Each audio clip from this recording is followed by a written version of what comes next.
చెప్పండి గురుగారు. నమస్కారం గురుగారు. నేను ఏం లేదు గురుగారు, ఇందాక మహర్షి ఈ అమృతవాణి 100 విశ్లేషణ విన్నాను గురుగారు.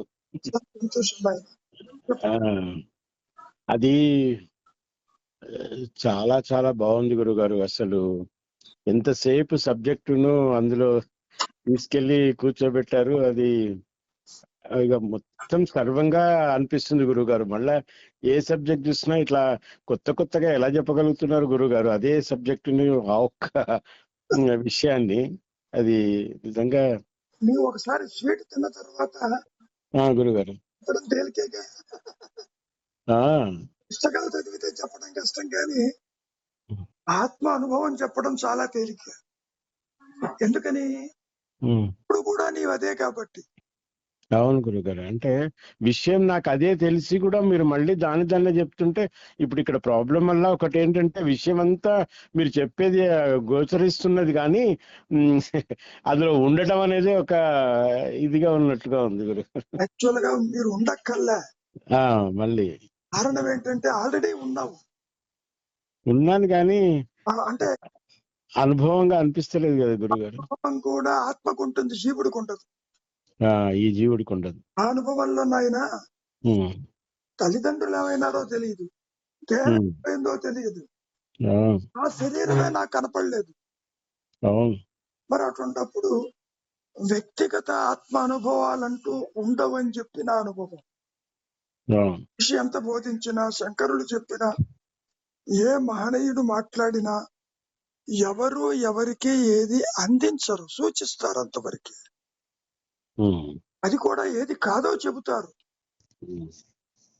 ఏమైనా అంతకంటే ఏం లేదు. తేలికైనది ఏమిటి అంటే నీవుగా ఉండటం. ఏ శ్రమ లేదు, పాడు లేదు. మౌనంగా ఉండడం అంటే గురువుగారు, ఈ నాకు వచ్చే ఆలోచనలను పరికించి చూసుకుంటూ ఉండడమేనా? కాదు నాయన. ఆలోచన వచ్చినా రాకపోయినా, ఏ తెర మీద ఏ విధంగా అయితే శాశ్వతంగా ఉంటూ ఏ బొమ్మ పడినా దానికి సంబంధం లేకుండా ఉంటుందో అది మౌనం. మౌనం అంటే నీ సహజ స్థితి నాయన. ఉన్నానన్న ఎరుక, కాన్షియస్నెస్. అది ఇప్పుడు ఎట్లా ఉంటుందంటే, సంకల్పం వచ్చినా రాకపోయినా తనకు మూలం ఒకటి ఉందిగా. ఉంది. బంగారు ఆభరణం నీకు కనపడినా కనపడకపోయినా బంగారం ఒకటి ఉండాలిగా. కాబట్టి అన్య చింతన ఏర్పడినప్పుడు మూలం విడిచినట్టుగా అనిపిస్తుంది ఈ జీవుడికి. సృష్టి చూసినా చూడకపోయినా నిద్రావస్థలో నీవు పర్ఫెక్ట్ గా ఉన్నావు, ఆత్మగా ఉన్నావు. పాయింట్ అది. శంకరులు కూడా ఎందుకు చెబుతారు సుషుప్తావస్థని? నీ సహజత్వం అక్కడ ఉందని సూచించటానికి, అంతేగాని నిద్ర బొమ్మని కాదు. కాబట్టి నిద్ర అనేది వృత్తిరాహిత్యమై, అది నా సహజత్వమైనా నాకేం తెలియట్లేదు కదా గురుగారు. అక్కడ తెలియని స్థితే ఈ ఆత్మస్థితి. నిద్ర ఆత్మస్థితే. ఓకే.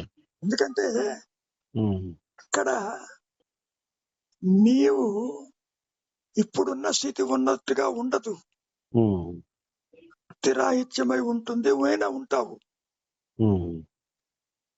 భారత సారథిగా పోయి విజయసారథిగా బయటికి రావు, భారత సారథిగానే వస్తావు.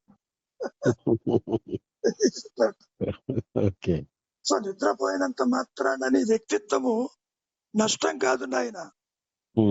ఒక్క స్వరూప జ్ఞానంతోనే ఇది నష్టం అవుతుంది. ఇది నష్టమైనప్పటికీ ఇబ్బంది ఏం లేదు. ఎందుకని? ఏ పని మీద వచ్చిందో ఈ దేహం అది జరిగి తీరుతుంది. ఇది శాశ్వతం కాదు కనుక ఎవరికైనా అంతే. కాబట్టి వ్యక్తిగతంగా ఆత్మని దర్శించటం కాదు, ఆత్మ ప్రకాశంలో వ్యక్తము సృష్టి అంతరించిపోతుంది నాయన, ఉండదు. ఇప్పుడు కూడా దేహం అన్నట్టు దేహం చెప్పదు, సంసారం చెప్పదు, జగత్తు చెప్పదు, పూజించే దైవము చెప్పడు. సో ఈ మాయలో, ఈ ద్వైతంలో ఏ ఒక్క వస్తువు కూడా అది ఉన్నట్టు నీకు చెప్పదు, నువ్వు గుర్తిస్తావు. అంటే ఈ జాగ్రత్త అవస్థలో నిద్రా స్థితిలో ఉన్నట్టుగా ఏది పట్టనట్టుగా ఉండగలిగే స్థితి కొంతవరకు ఉంటుందేమో కదా అందులో. పట్టనట్టు కాదు, ఉమ్. అయినా అంటే పట్టకపోయినా మూలం విడిచి ఉండవు. పాయింట్ అది. ఒలుచు, ఇప్పుడు మూలం అంటే బంగారం అనుకో, ఫర్ ఎగ్జాంపుల్. అవును. ఉంటే లేకపోతే బంగారానికి ఇబ్బంది ఏంటి? ఆ, అది ఎట్లా ఉంటుందంటే, నీవు కళ్ళు తెరిచే ఉంటావు, దేన్ని చూడవు. ఉమ్, అప్పుడు నీవుగా ఉన్నటువంటి జ్ఞానము ప్రకాశిస్తున్న సంగతి నీ ఉమ్, స్వరూపంగా అది రివీల్ చేస్తుంది. ఆ, అక్కడ నువ్వు ఉండవు. ఆ, ఇప్పుడు చూసే ఇంద్రియ వ్యాపారాలు, జగత్తు, సంసారము, మంచి ఉమ్, చెడులు, న్యాయ అన్యాయాలు ఏ ఉమ్, ఒక్కటి ఉండవు అక్కడ. ఆ, అక్కడ నేను ఎందుకంటున్నాను, ఉన్నది ఒకటే నేను. మళ్ళీ ఉమ్, ఆత్మే సత్యమైన నేను. ఉమ్, ఈ మాయా నేనుకి అసలు ఉనికి లేదు. ఉమ్, దీన్ని పిశాచం అన్నాడు మహర్షి. ఉమ్, ఒక అభూత కల్పన. ఉమ్. అటువంటిది అన్ని ప్రయోగాలు ఈ మాయానేలోనే చేస్తున్నాం మనం. అదేగా చెప్పేది. అనుకుంటూ చేస్తున్నావు. ఉమ్, పుట్టుక నిజము, మరణం, ఉమ్, బంధము నిజము. ఉమ్, దాంట్లో నేనేం చెయ్యాలి, ఉమ్, ఏ కర్మలు ఆచరించాలి అని ఉమ్, శంకరు. కర్మ ఉమ్, వల్ల ముక్తి రాదు, ఒక జ్ఞానం వల్లనే. ఉమ్. ఆ అదే. విషయం ఒకటి దీంట్లో ప్రస్తావించాను, వినే ఉంటారు, చూశారు ఉమ్, కదా. ఆ, స్టెప్ లో పెట్టింది జ్ఞాన అది ముక్తి. హలో. శరీరం వచ్చేది కాదు నాయన అది. అవును గురు. ఇప్పుడు ఉన్నప్పుడు నీవు తెలుసుకోలేని పోయిన తర్వాత ఏం తెలుసుకుంటా. ఉమ్, కాబట్టి నేను ఉన్నాను అనేటువంటి సూక్ష్మంగా ఉంటుంది అది. ఉమ్, నీ చింతా విహీనమైన కొద్దీ, మెళుకువతో నిశ్చలంగా ఉన్న కొద్దీ ఉమ్, అది ప్రకాశించి అనుగ్రహం చేత డామినేట్ చేస్తుంది. ఆ, గురువు అనుగ్రహం అని, ఆత్మ అనుగ్రహం అని చెప్పుకుంటాం ఈ మాయలో. ఆ, అంటే ఉన్నదే అనుగ్రహం అంటే ఆత్మ. ఉమ్, శ్రద్ధ అన్న ఆత్మే, తృప్తి అన్న ఆత్మే. ఉమ్, దానికి ఈ సృష్టికి ఏ సంబంధం ఉండదు నాయన. ఉమ్, జనన మరణాలు మనస్సును బాధిస్తాయి, అహంకారాన్ని. ఆత్మ ఉమ్, బాధించదు. చాలా మంది వాళ్ళు పోయినారు, వీళ్ళు పోయినారు అని దిక్కుస్తూ ఉంటారు. ఉమ్, ఎందుకని? దేహాత్మ బుద్ధి చేత, బంధం చేత. ఉమ్. మరి ఆత్మపరంగా చూస్తే అసలు సృష్టి లేదు, జనన మరణాలు లేవు. దుఃఖించేవాడు ఎవడు అసలు? అట్లాంటప్పుడు గురువుగారు నా ప్రయత్నం అంటూ ఏం లేనట్టే కదా ఇక్కడ. అంతేగా మరి. దాన్ని గురించి ఓకే ఓకే. నీ ప్రయత్నం ఉమ్, ఎంతవరకు అంటే నిశ్చలం వరకు. ఇది అసత్యమని గుర్తించు అంతవరకు. ఉమ్, అది నేను ఉమ్. తుంచాలా పెంచాలా అది అది చూసుకుంటారు. ఓకే. ఇప్పుడు ఉమ్. చేస్తూ ఉంది. అదే చిదాగ్ని స్వరూపం ఒక్క క్షణమాత్రైనా మనకు బోధపడితే ఇంక అది మళ్ళీ పోదంటారు కదా, అట్లాగే. ఎందుకని? ఉన్నది కాబట్టి. ఉన్నది అది కాబట్టి. వస్తూ పోతూ ఉంటాయి ఆలోచనలు, అహంకారము, ఈ ఉమ్, భూతాలు, ఉమ్, జన్మాలు, మరణాలు, అవస్థలు, జాగ్రత్త అవస్థని, కళ ఒకటి కాదుగా. ఉమ్, ఇవన్నీ మనోకల్పితాలు, కల్పన. ఉమ్. కళ ఏ విధంగా అయితే నువ్వు నీకు తెలియకుండానే అందరూ కనపడతారుగా కళ్ళు. అవును కావాలని కలగను. అవును కావాలి. ఇక్కడ కూడా ఈ జాగ్రత్త అవస్థ కూడా కళ సమమేను. పాయింట్ అది. రైట్. దాన్ని బాగా ఆ, పట్టించుకుంటే గానీ కొంచెం వచ్చిందండి. ఇది సత్యం కాదు నాయన, అణుమాత్రం సత్యం లేదు ఇక్కడ. అయినప్పటికీ తాపత్రయాలు పడతాడు. సంపాదించాలను, కూడబెట్టాలను, పేరు ప్రతిష్టలను, ఏదో ప్రపంచాన్ని మార్చాలను, ఒకటి కాదు గోల. సో, అందుకే మహామాయ అని గొప్పగా చెప్పారు దీని గురించి. నీవు చేయటానికి అంటూ ఒక పనిముట్టు ఏమన్నా చేయగలదా చెప్పు? చేయలేదు. కాబట్టి నేను పనిముట్టుని అనేది తీవ్ర స్థాయిలో ఉండాలి. నీతో కలిపి నీవు చూస్తున్నది అసత్యమన్న భావన కలిగి ఉండాలి. ఉండాలి. కలిగి ఉండాలి. ఇది ఎటు పోయినా ఈశ్వరుడు చూసుకుంటాడు, నాకెందుకు, ఉమ్. నన్ను ఎటు నడిపిస్తాడు నడుస్తాను, అది ఉమ్. నాకు. ఇప్పుడు ఇంతసేపు మీరు చెప్పింది విన్నా గురుగారు, అంతా ఓకే అనిపించింది. మళ్ళీ మీరు చెప్తుంటే అవును అవునని మళ్ళీ అదే అనిపిస్తుంది కొత్తగా. అట్లా ఉంటుంది. బాగుంది. ఈ వీడియో క్లిప్ పెట్టారు కానీ గురుగారు, అది మధ్య మధ్యలో ఆగిపోతుంది ఎందుకో. అది మళ్ళీ ఆన్ చేసుకోవాల్సి వస్తుంది. అదేదో కొంచెం ప్రాబ్లం. ఏది? ఈ 100 ఇది ఆడియో క్లిప్ పెట్టారు కదా, విశ్లేషణ. అంటే ఆగిపోయినా మళ్ళీ వచ్చిందిగా. మళ్ళీ వస్తుంది. అదే ప్లే చేసుకుంటే మళ్ళీ ప్లే వస్తుంది, కానీ చాలా సార్లు ఆగిపోయింది. అది ఏదో కొంచెం దానంతటా ఆగిపోయిందా?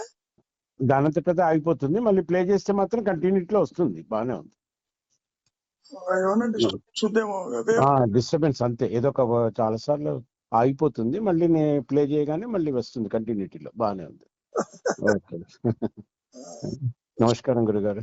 చాలా సంతోషం నాయన. థ్యాంక్ యూ గురుగారు. ఓకే. చెప్పండి, ఎలా ఉంది? నమస్కారం గురుగారు. చెప్పు నాయన.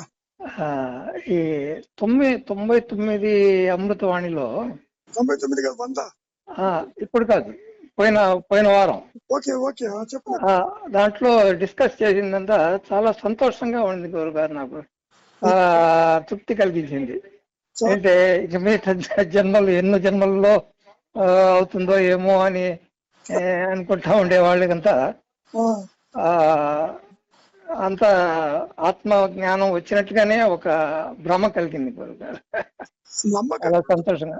భ్రమనా అది నిజమా అని తెలియలేదు. కాదు నాయన, నువ్వు ఆత్మగానే ఉన్నావు. ఉన్నానని తెలుసుకుంది. బుద్ధితో తెలుసుకునేది కాదది. చెప్పండి. అదే అదే దాని గురించి ఆడుతూ ఉందా మాట్లాడాను. చెప్పు నాయన. అదే దాంట్లో నేనుగా ఉండడానికి మీరు ఏదో అలవాటు చేసుకోండి అన్నారు. అంటే అర్థం ఏంటి? ఆలోచన లేకుండా, యత్నము లేకుండా, అర్థము లేకుండా ఉండు అనేది అలవాటు చేసుకోవాలి. ఇప్పుడు కర్త నీవు అనుకుంటున్నావు, కర్త లేదు, ఏం లేదు, కర్మలు అంటవు అని చెప్పారు. పనిముట్టివి. అవును. ఈశ్వరుడే సర్వాన్ని నడిపిస్తున్నాడు. వదిలిపెడతాడా? వదిలిపెట్టాడు కదా. అవును గురుగారు, వదిలిపెట్టాడు. కాబట్టి దేహము మానసిక స్థితులు చెదరకుండా, ఇది అసత్యమని గుర్తించి దాని వెంట పరిగెడకుండా, చూచినా చూడనట్లు, విన్నట్లు, ఇదంతా అసత్యమన్న భావన నిరంతరము కలిగి ఉండటమే కావాలి.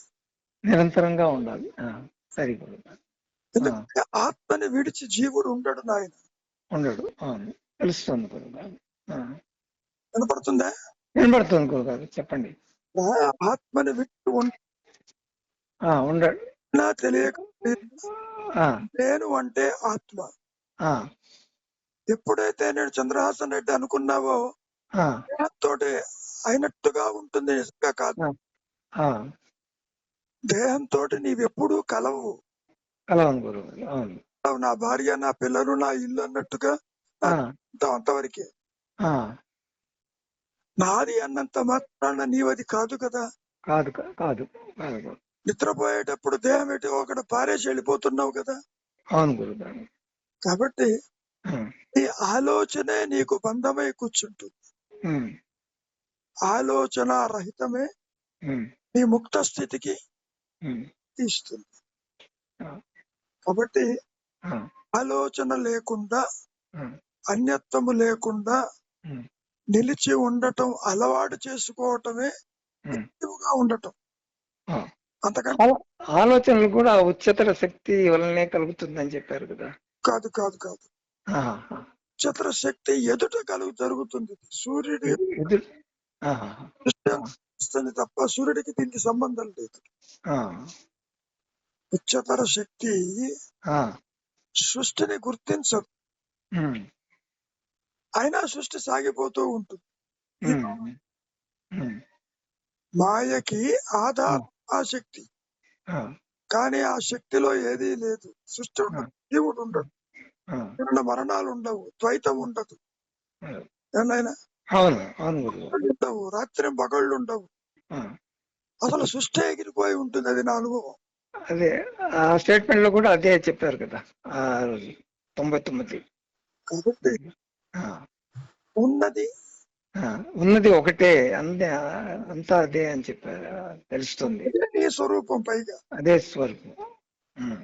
నీవు ఎన్నటికీ దేహము కాచాలవు, కాచాలవు, కూడా కాచాలవు.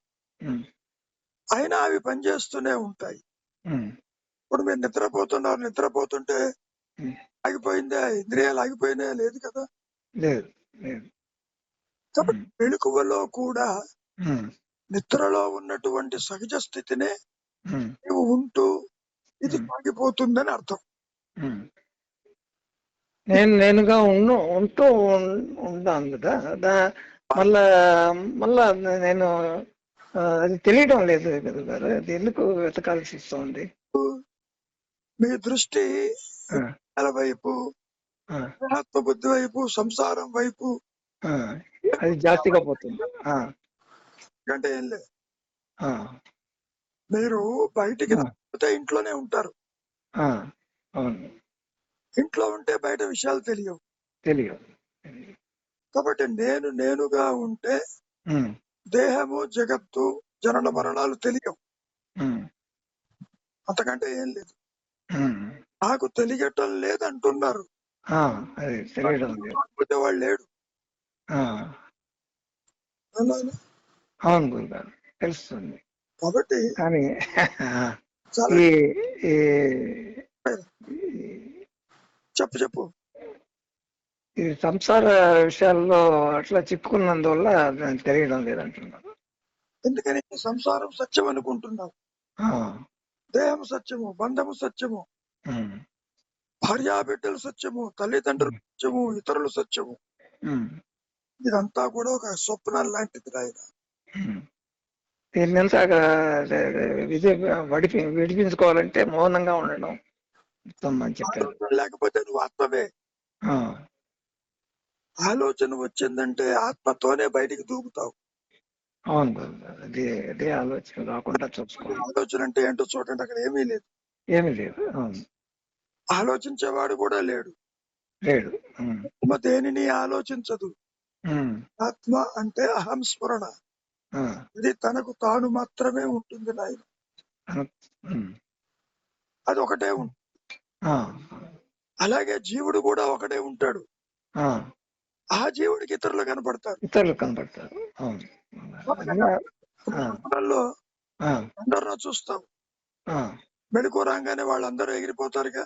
అవును, వాళ్ళు నీతో పాటు రారుగా. అదే విధంగా జాగ్రత్తావస్థలో నీకు కనిపిస్తారు. మీరు అనుకున్న దాని వల్ల కనిపిస్తున్నారు. అనుకోపోయినా కనపడతారు. వాళ్ళందరూ నిద్రపోతున్నప్పుడు నీతో రారుగా. వాళ్ళు రాదు. స్వరూప జ్ఞానంలో నీ దేహమే కనపడదుగా. కనపడదు మరి. అవును, స్వరూప జ్ఞానంలో ఎవరే లేదు, ఏది ఉండదు. అన్యత్వం ఉండదు. ముఖ్యంగా నా అనుభవం అసలు సృష్టి ఉండదు. లేదు చెప్తున్నారు అప్పుడు. ఇది కొత్తగా వచ్చినట్టు కూడా అనిపించదు. అయ్యో, నా భార్యాపిల్లలు ఏమైనారా, తల్లిదండ్రులు ఏమైనారా, నా చదువు ఏమైందా, నా పుస్తకాలు ఏమైనాయా, నువ్వులు ఏమైనారన్న ఆలోచన కూడా రాదు. అదృష్టమైపోతుంది. అంతా అదృశ్యం. ఎందుకని ఇవన్నీ ఆలోచనలు కాబట్టి. ఆలోచన లేని మనస్సు ఆత్మగా ప్రకాశిస్తూ ఉంటుంది. అది నీకే. ఆలోచనలు తగ్గించుకోవాలి, ఆలోచన రాకుండా చూడాలి. ఆలోచన రాకుండా మౌనంగా ఉండేదానికి ఆలోచన వెంట వెళ్ళదు. చివరికి తెలుస్తుంది. ఆలోచించకపోయినా ఆత్మలో నేను ఉన్నానన్న జ్ఞానంలో లేదని. నువ్వు బంధం అనుకుంటే ఆలోచన, ఉమ్. పోతే బంధాలు ఎక్కడ? లేవు. బంధం లేదు, మోక్షం లేదు. మోక్షం లేదు. లేదు. కనుక ఉమ్. నేనుగా ఉండటం అంటే ఉమ్. ఆలోచన లేకపోతే మీరు అక్కడే ఉంటారు. ఉమ్. బయటికి రాకపోతే ఇంట్లోనే ఉంటారు కదా. అవునవును. అవును. ఇది అంతే. ఆ. సరే. తర్వాత తెలుస్తుంది, ఆలోచన వచ్చినా రాకపోయినా ఉమ్. నేను ఉన్నానన్న జ్ఞానానికి ఏ ఇబ్బంది లేదు. ఉమ్. అది శాశ్వతమని. ఉమ్. ఈ ప్రాపంచిక విషయాలు దాన్ని బాధించమని. ఉమ్. అంతకంటే ఏం లేదు, చాలా తేలికైంది. చెప్తున్నారు. అర్థమవుతుందా? అర్థమవుతుంది గురుగారు, అంత అర్థమవుతుంది. కానీ నాకు ఇంకా ఆ, అదే అదే. హలో, వింటున్నారా? వింటాను, చెప్పండి. నాకు ఇంకా ఆ, ప్రకాశం కాలేదని అనుకోబాకు. ఆ, ఆ. నీవు ఆత్మగానే ఆత్మగానే ఉన్నాను. నిశ్చలంగా ఉన్నప్పుడు నీ ఉనికి నీకే తెలుస్తుంది. అట్లా. ఆ. అంతేగాని ఉమ్. ఆత్మబుద్ధి అట్టి పెట్టుకుని ఆత్మ ప్రకాశించదు. అవును. అవును. ఇది అర్థమైపోతుంది.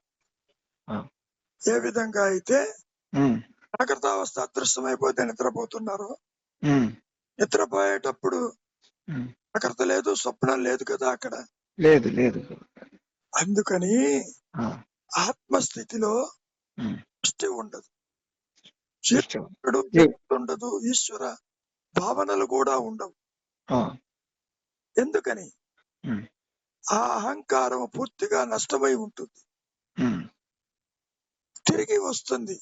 ఉమ్. ఎందుకని? ప్రారంధము చేత. ఉమ్. ఇలా ఇబ్బంది ఉండదు. ఎందుకని?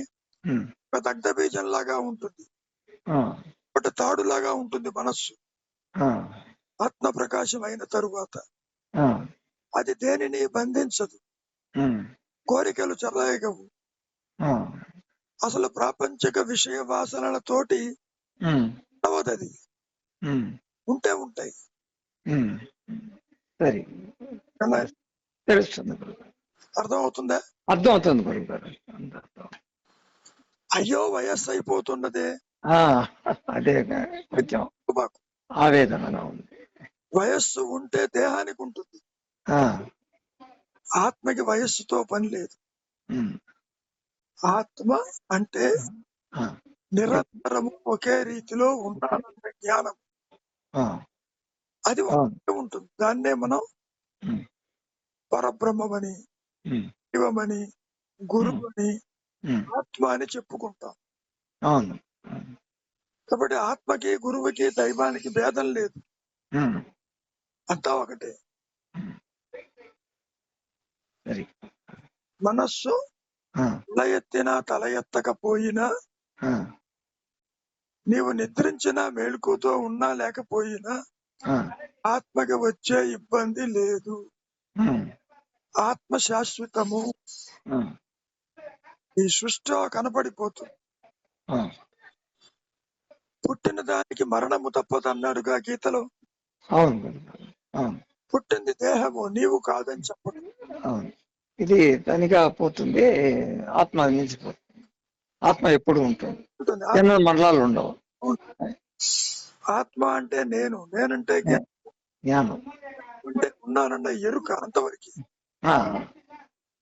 ఆ ఎరుకని ఉమ్. ప్రకాశింపచేసేది ఏదీ లేదు ఇక్కడ. ఉమ్. అందుకనే అది స్వయం ప్రకాశం. ఉమ్. ఈ సృష్టిలో ఏ ఒక్క వస్తువు ఉమ్. అది ఉన్నట్టు చెప్పదు. చెప్పదు గురుగారు. నీవు చూస్తావు ఇంద్రియాల ద్వారా. ఉమ్. ఏమైనా అవును గురుగారు. నేను నీవు దేనిని గుర్తించకపోతే ఉమ్. ఆ జ్ఞానము ఉమ్. తన్ను తానుగా గుర్తించుకుంటూ ఉంటుంది. ఉమ్. అదే మోక్షం, ఉమ్. అదే ఆత్మస్థితి, ఉమ్. అదే కైవల్యము, ఉమ్. అదే అహం స్ఫురణ, అదే ఉమ్. తురీయము, ఉమ్. అదే ఉన్న సత్యమని. ఉమ్. ఆ సత్యానికే తెలుస్తుంది, జీవుడికి తెలియదు. సరే. లేని జీవుడికి ఎలా తెలుస్తుంది? తెలియదు. తెలియదు. కాబట్టి ఉమ్. జీవభావనతో ఆత్మని తెలుసుకోవటం కుదరదు. కుదరదు.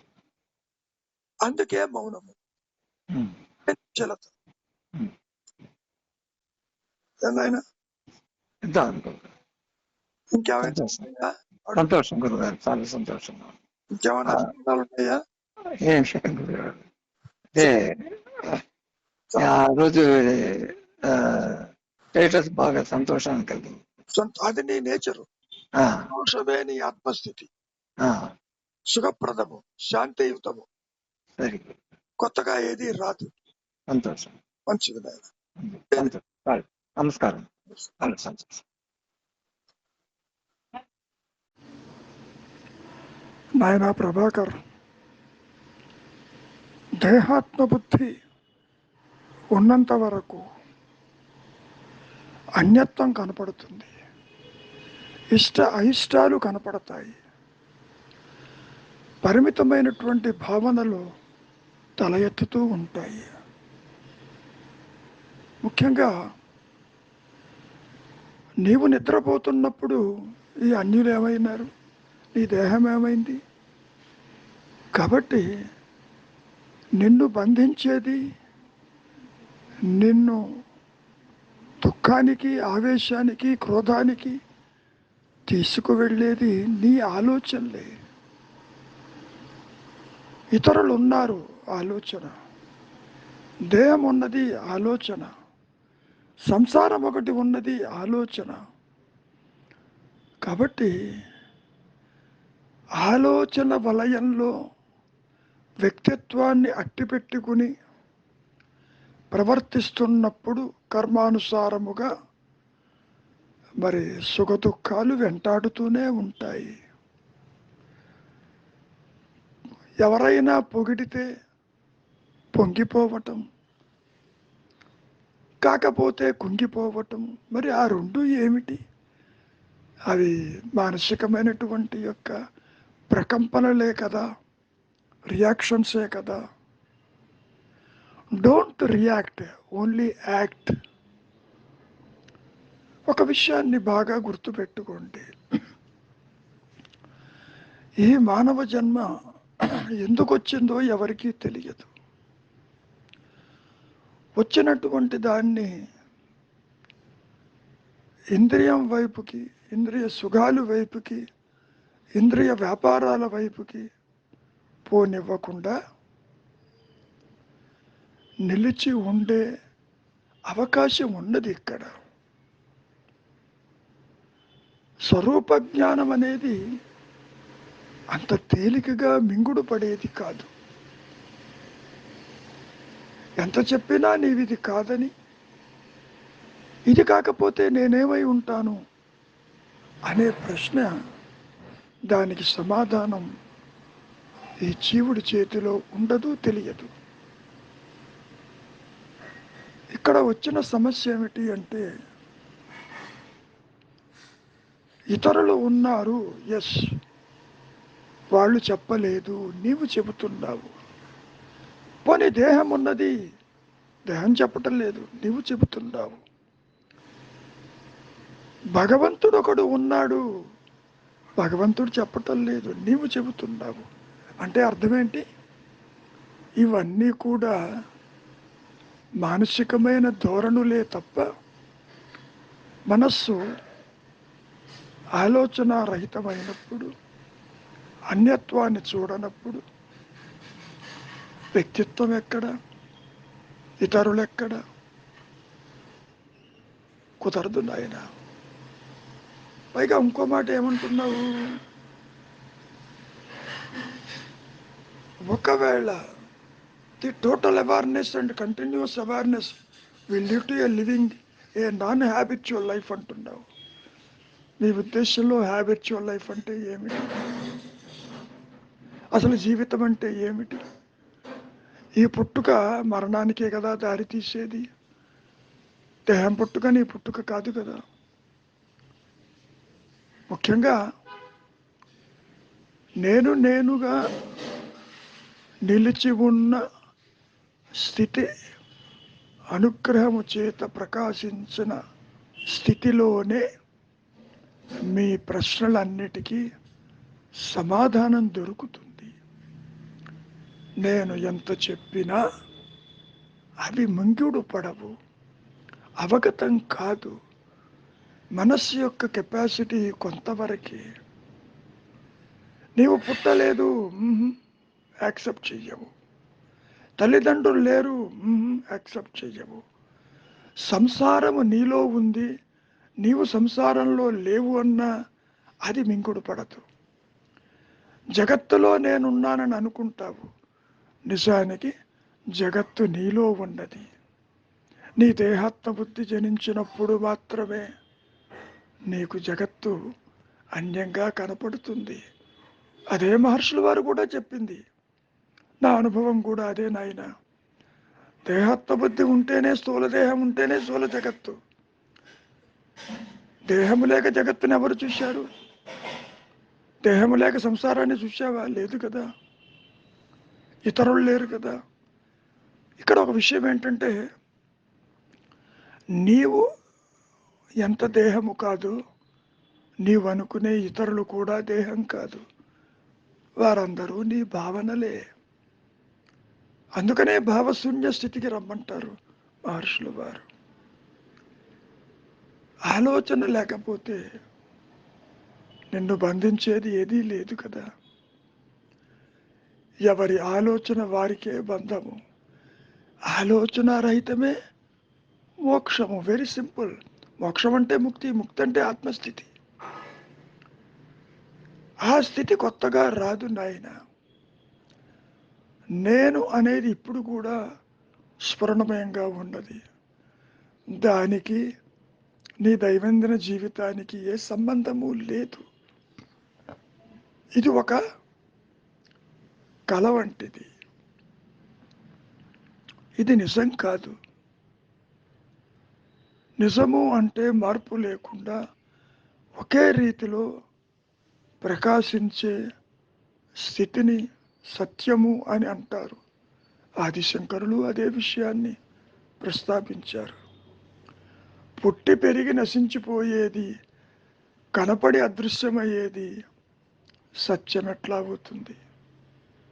పోనీ వాళ్ళున్నట్టు నీకు చెప్పలేదు. ఇందాక చెప్పినట్లు నీవు గుర్తిస్తున్నావు. ఓకే, గుర్తించే వాడి యొక్క సత్యత్వం ఎంతవరకు? నిజంగా అహంకారము, పరిమితత్వము, జీవభావన, వ్యక్తిత్వం గనక ఉంటే నీవన్నది సత్యము. వ్యక్తిత్వము ఆది నుంచి నాయన తృణీకరించబడింది లేదు.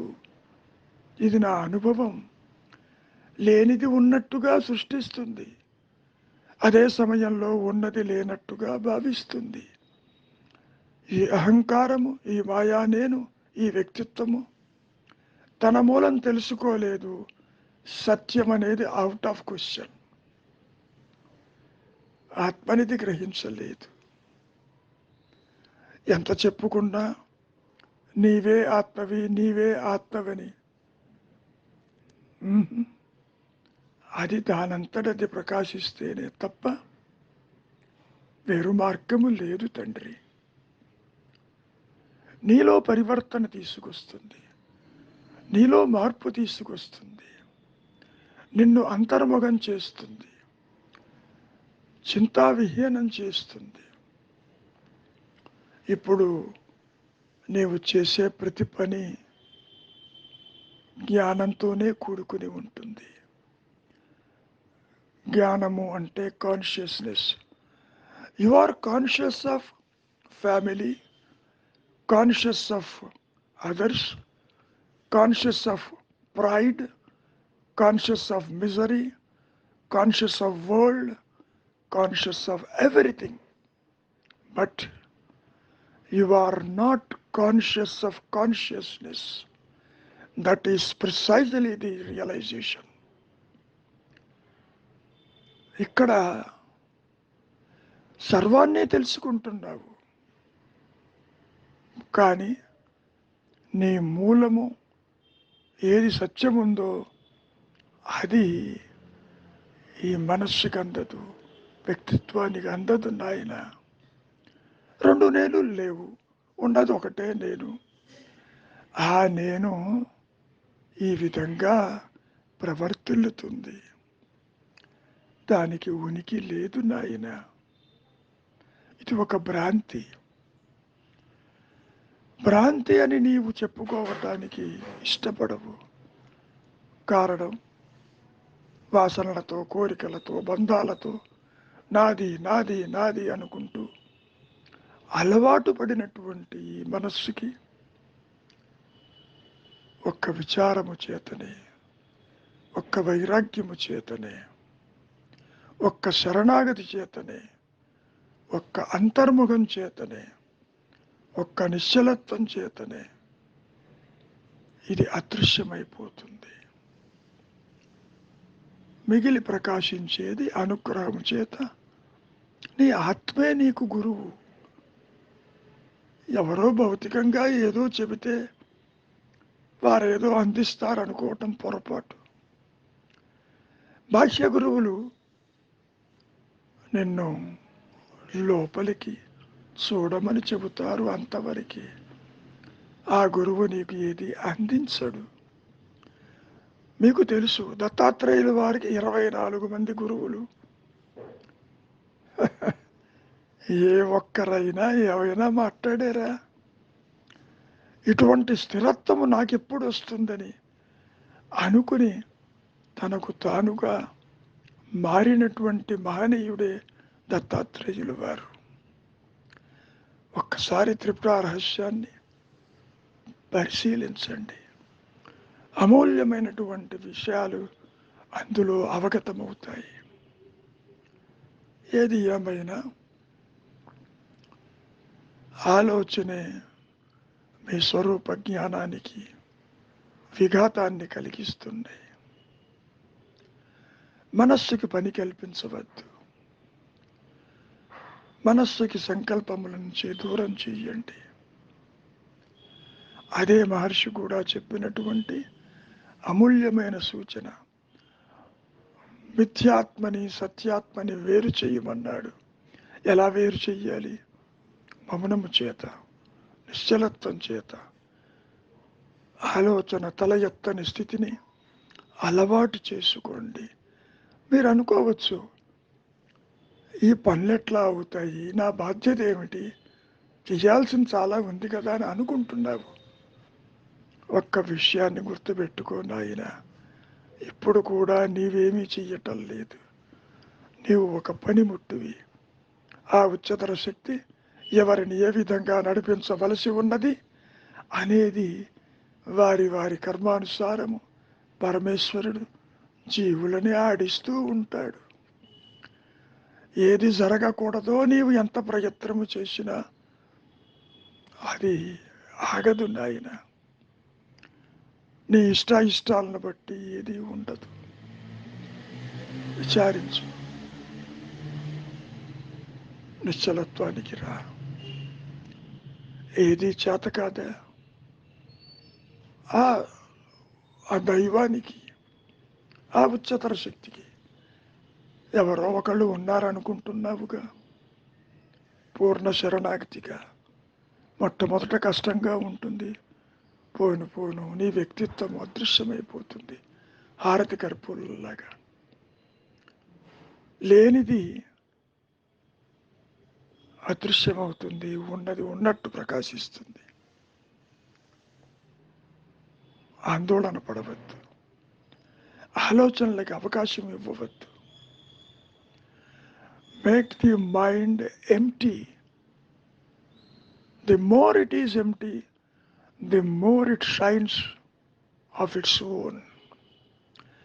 పాత్రని శుద్ధి చేసిన కొద్దీ నీ ప్రతిబింబము దానిలో కనపడినట్లు మనస్సు అనే పాత్రని చింతావిహీనం చేసినప్పుడు, ఆలోచనారహితం చేసినప్పుడు, సంకల్పములు తల ఎత్తనప్పుడు అది నీ సహజత్వంగానే ప్రకాశిస్తూ ఉంటుంది నాయన. ఏది కొత్తగా రాదు. ఇది నా అనుభవం. మంచిది, చాలా సంతోషం. మౌనమే శరణ్యం.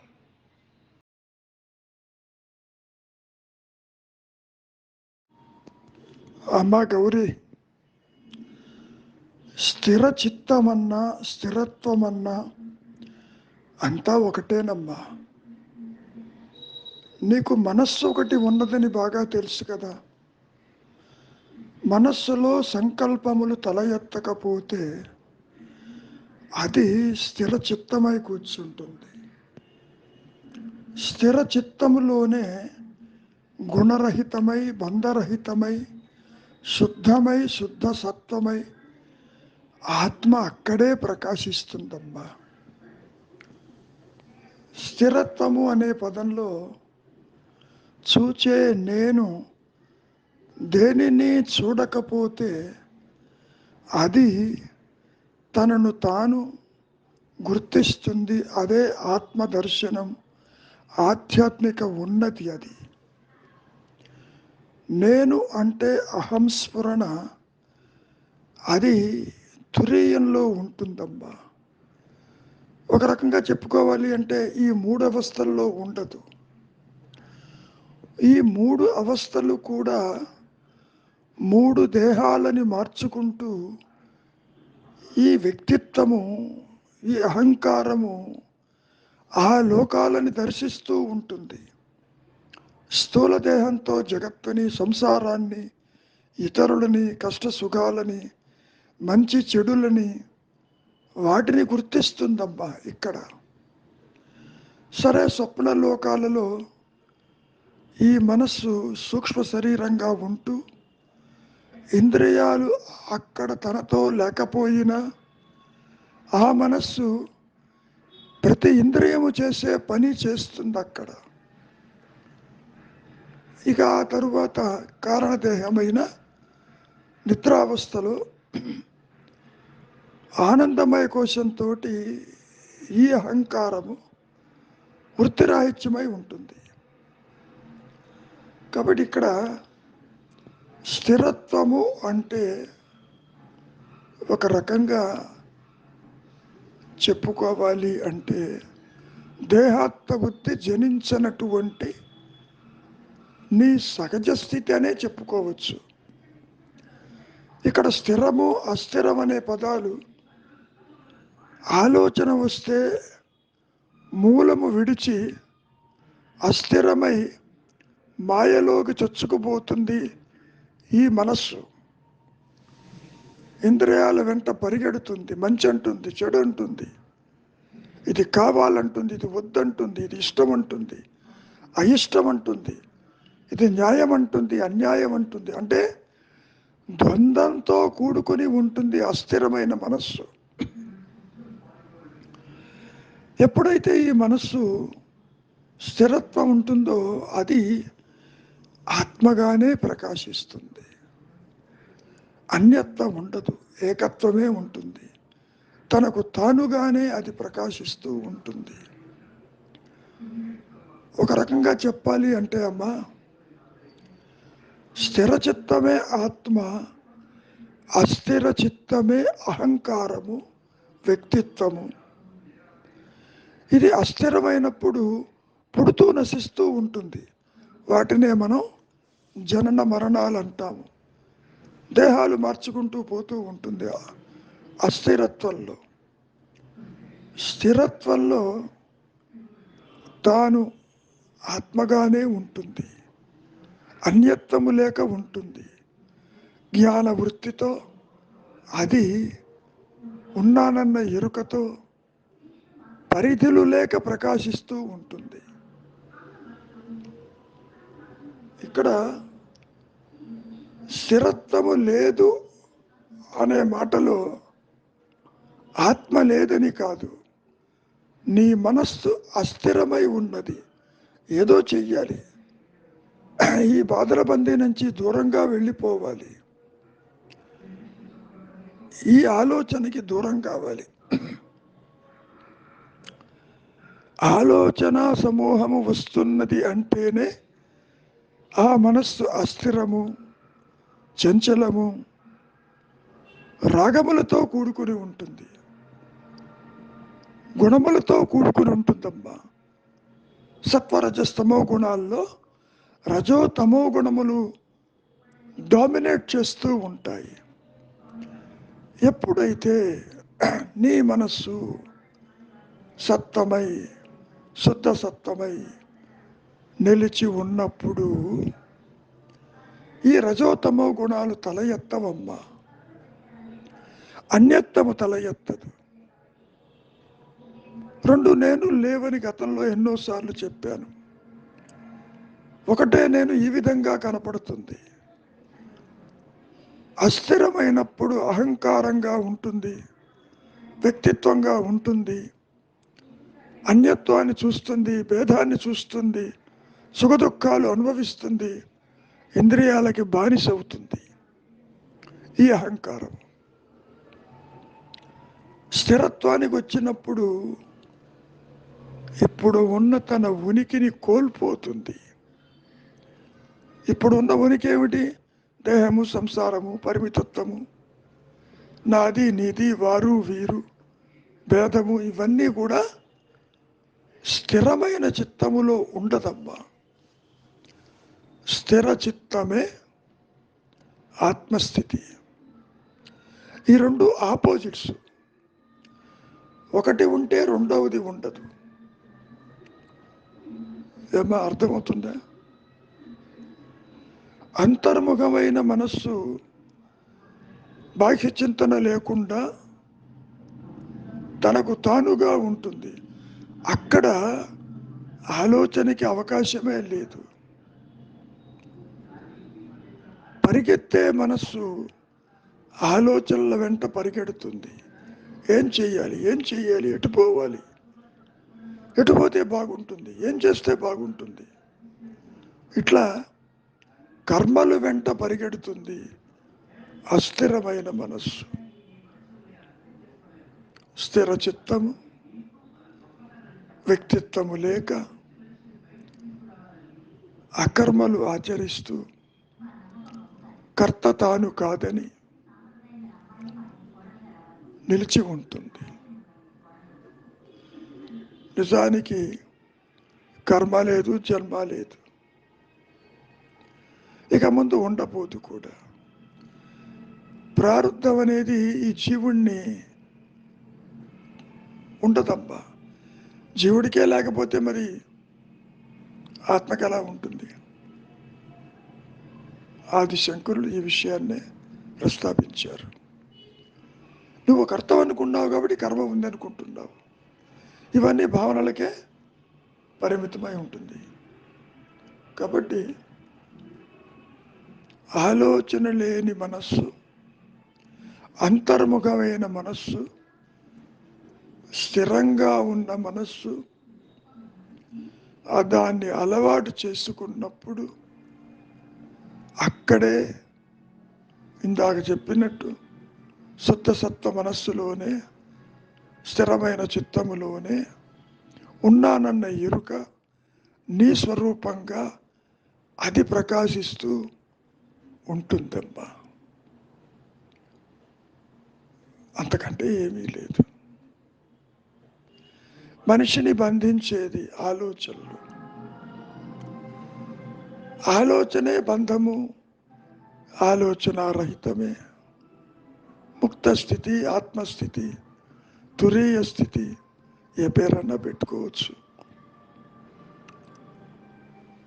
అన్యత్వము తల ఎత్తితే మాయ మొదలవుతుంది. స్థిర చిత్తంలో అన్యత్వము లేక మాయ అదృశ్యమై నేను ఉన్నానన్న అహంస్ఫురణ మాత్రమే తనకు తానుగా నిలిచి ఉంటుంది. అక్కడ నీ దేహాదులు కానీ, మనస్సు కానీ, బంధాలు కానీ, జనన మరణాలు కానీ, సంసారము కానీ, బాధ్యతలు కానీ నిన్ను బాధించవు. కారణం ఇప్పుడు కూడా అవి లేవు, అభూత కల్పనలవి. బ్రహ్మ ఇక్కడ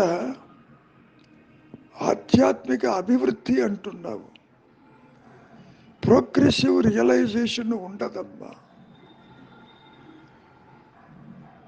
చీకటితో కూడిన వెలుగు కానీ, వెలుగులో చీకటి ఉండదు. దేహాత్మ బుద్ధితో ఆత్మ ప్రకాశము కానీ ఆత్మ ప్రకాశంలో దేహాత్మ బుద్ధి సృష్టి ఉండదు తల్లి. సత్యం ఉన్న చోట అసత్యం ఉండదు కదా, అసత్యం ఉన్న చోట సత్యం తెలియదు కదా. సూర్యుడిలో చీకటి లేనట్లు నీ స్థిరమైన చిత్తమందు సృష్టి ఉండదమ్మా.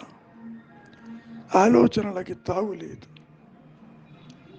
దాన్నే మనం ఎరుక అంటాం.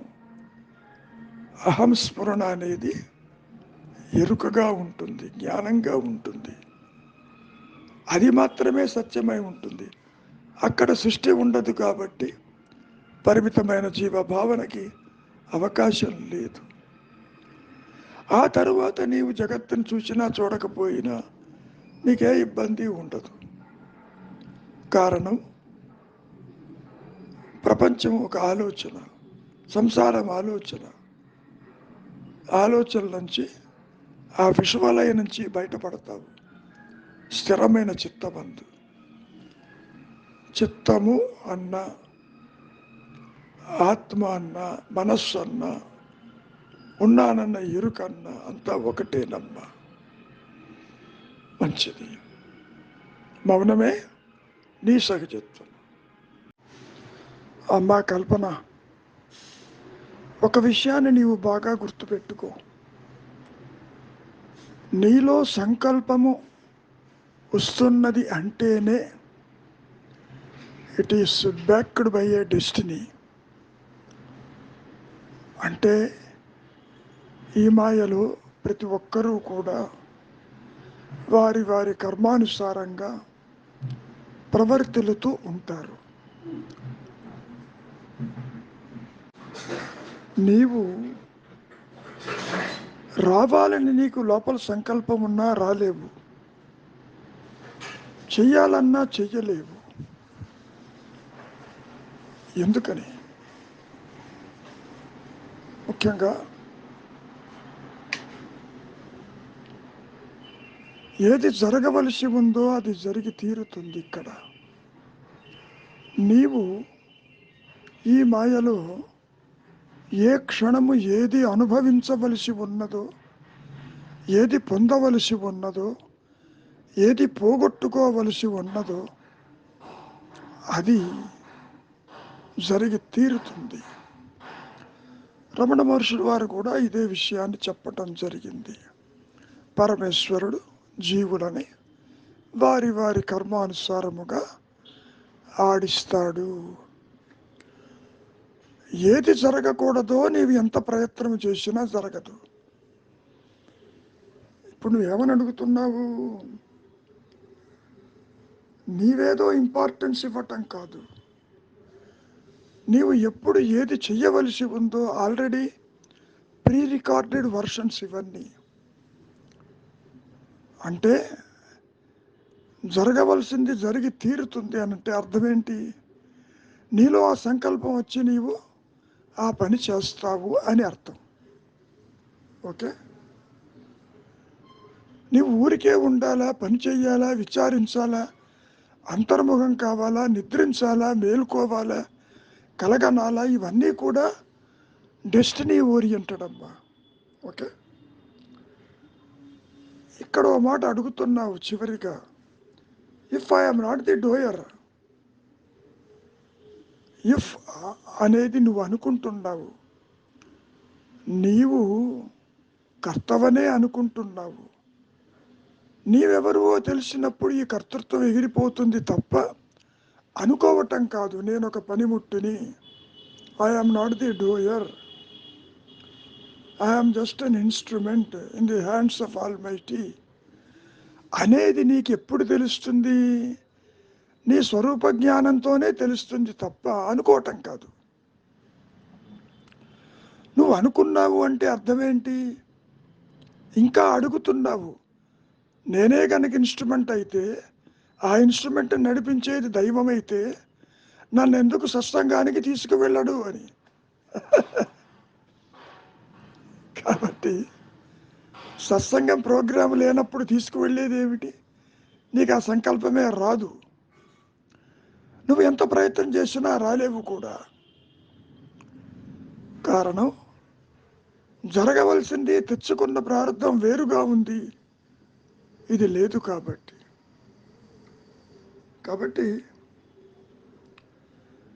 Don't think the almighty is not allowing you to attend classes. No, it is your destiny, it is your karma that is not permitted at that particular hour or minute. Okay, దాని గురించి నువ్వు ఆందోళన పడద్దు. సత్యము ఒకటే ఉంటుంది. ఆ ఎరుక నీవు తెలుసుకోవటం కాదు, ఆ ప్రకాశంలో నీవు లేకుండా పోతావు. ఆ తరువాత ఈ దేహము ఏ పని చెయ్యవలసి ఉంది, ఏది అనుభవించవలసి ఉంది, ఏది పోగొట్టుకోవలసి ఉంది, ఏది పొందవలసి ఉంది, అది సాగిపోతూనే ఉంటుందమ్మా. ఇక్కడ భగవంతుడు అనేది ఒక ఆలోచన, ఉच्चतर శక్తి ఉన్నది అనేది కూడా ఒక ఆలోచన. నిజానికి ఆత్మ దేనితోనూ కలవదు, నీ సహజత్వం దేనితో కలవదు. ఇప్పుడు కూడా నేను దేహం అనేటువంటి మాయా నేను ఈ దేహంతో కలవదు. ఇది ఏ పని మీద వచ్చిందో ఆ పని జరిగి తీరుతుంది, నీకు ఇష్టమున్నా లేకున్నా. నీ ఇష్టాలతో పని లేదు అసలు. ఏమ్మా, are you getting this point? నీవు ఎన్నో చెయ్యాలనుకుంటావు, చెయ్యలేవు. వెళ్ళాలనుకుంటావు, వెళ్ళలేవు. మానాలనుకుంటావు, మానలేవు. ఇవన్నీ కూడా ఏది జరగవలసి ఉందో అది జరిగి తీరుతుందని చెప్పటం ఈ మాయలో. ఇవన్నీ మాయ మాటలే, సత్యమేమీ కాదు. ఆత్మ అంటే జ్ఞానము తురియల్లో ఉంటుందమ్మా, అది దేనితోనూ కలవదు. ఆ స్థితిలో అవస్థాత్రయాలే ఉండదు. మరి కర్మ ఎవరికి, జన్మ ఎవరికి? జీవుడెక్కడ, జగత్తెక్కడ, ఈశ్వర భావనలు ఎక్కడ? ఇవన్నీ కూడా అమ్మా మానసికమైన ధోరణులు మాత్రమే. ఫైనల్గా it is the higher power that does everything. నిన్ను కష్టపెట్టాలా, నీలో మార్పు తీసుకురావాలా, నీలో సంఘర్షణ తీసుకురావాలా, నిన్ను ఇప్పుడున్న పరిస్థితి నుంచి దూరం చెయ్యాలా అనేది అది నిర్ణయిస్తుంది. ఇంకో రకంగా చెప్పుకోవాలి అంటే కల్పన అనే మాయా నేనుని మట్టు పెట్టి అది ప్రకాశిస్తుంది. అప్పుడు ఇది ఉండదమ్మా, సృష్టి ఉండదు, జీవుడు ఉండడు, జగత్తు ఉండదు, ఏది ఉండదు. ఆ తర్వాత కూడా ప్రారంధానుసారముగా ఈ దేహం ప్రవర్తిల్లుతుంది. రమణ మహర్షుల వారికి 16వ ఏటనే స్వరూప జ్ఞానము కలిగిన తర్వాత మరి అదృశ్యమైపోవాలిగా. ఈ దేహము సంసారము కాలేదుగా. 1950 దాకా దేహం ఉందా? ఆయన కూడా కష్టసుఖాలు అనుభవించాడు కదా. కాకపోతే అనుభవించేటువంటి వ్యక్తి లేడు అక్కడ, అంతొకటే తేడా. ప్రారంధం అనేది ఇద్దరికీ కామన్గా ఉంటుందమ్మా, జ్ఞానికి అజ్ఞానికి. కాకపోతే అజ్ఞాని దృష్టిలో దేహాత్మ బుద్ధి ఉన్న వారికి ఈ యొక్క ప్రారంధము, వాసనలు బంధహేతువులు అయిపు కూర్చుంటాయి. అజ్ఞానికి ఈ విధంగా ఉంటుంది. స్వరూప జ్ఞానం ప్రకాశించిన తరువాత భోగహేతువులైతే ప్రారంధం ఉంటుంది. మంచి కావచ్చు, చెడు కావచ్చు, ఇబ్బంది కావచ్చు, సౌకర్యం కావచ్చు, అసౌకర్యం కావచ్చు. రమణ మహర్షి లాంటి వారికి కూడా మరి శరీరానికి చేతికి 1949లో మరి వ్రణం వచ్చింది కదా, క్యాన్సర్. అంతటి మహనీయుడికి ఎందుకు రావాలంటే ప్రారంధం అది. అయినప్పటికీ దేహానికి ఒకటి ఉన్నదన్న భావం లేదు ఆయనకి.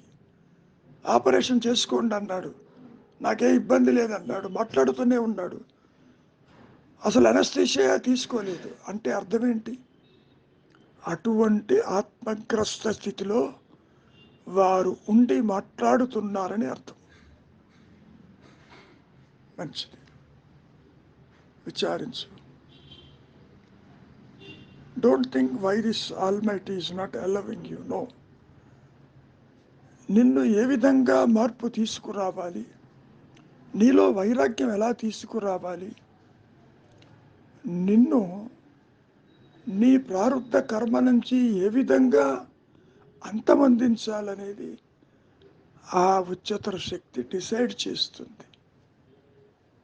కష్టాలు పెట్టచ్చు, సుఖాలు ఇవ్వచ్చు, ఏదైనా చెయ్యొచ్చు.